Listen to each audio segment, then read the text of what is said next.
Bonjour, je m'appelle Lucie Mertz, je travaille au service de santé, je suis adjoint administratif mais également sapeur-pompier volontaire au CTA Codis.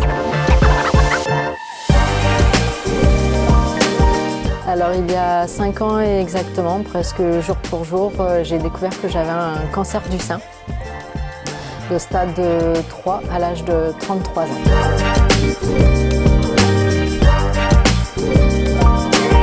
J'avais une fatigue physique intense, je prenais du poids, je ne savais pas pourquoi. Et en fait, durant le mois d'octobre, en discutant avec certaines personnes, dont une de mes collègues, j'ai eu un déclic et j'ai fait une autopalpation et là j'ai découvert que j'avais une tumeur.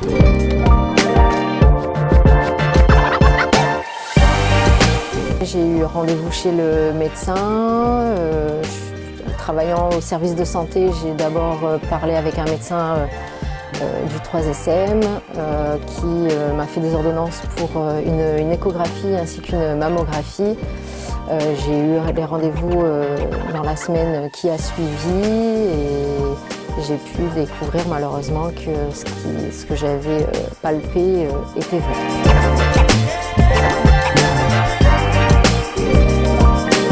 Je savais qu'à l'intérieur de moi, il y avait quelque chose qui n'allait pas. Je ne savais pas quoi.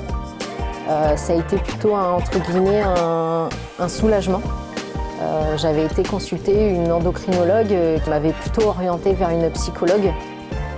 Donc ça a été plutôt, entre guillemets, un soulagement de découvrir que ce n'était pas dans ma tête, et bien quelque chose de physique qui n'allait pas.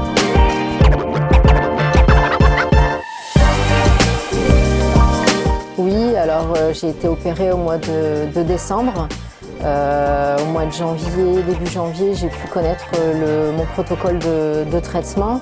Donc j'ai commencé par de la chimiothérapie, j'ai enchaîné sur de la radiothérapie et actuellement je suis toujours en traitement d'hormonothérapie. Ça va plutôt bien, malgré la fatigue, les douleurs osseuses, musculaires, qui sont un peu invalidantes au quotidien. C'est plus compliqué pour moi de faire certaines choses que pour des personnes qui ne sont pas malades. J'écoute plus mon corps, je me repose plus. Disons que les gardes sont compliquées. Je suis vite fatiguée. Les nuits, pour moi, c'est plus possible. J'ai énormément besoin de sommeil et un bon sommeil, surtout très important. Pour le moment, c'est difficile, mais je compte bien reprendre des gardes par la suite.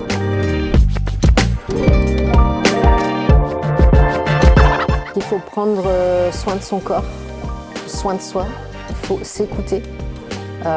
Surtout, il faut avoir un suivi gynécologique annuel, procéder à une autopalpation mensuelle qui est très importante.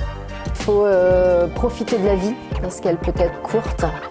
Il faut avoir une bonne communication dans le couple qui est très importante. Avoir de l'empathie envers l'un et l'autre, prendre soin de soi qui est très important.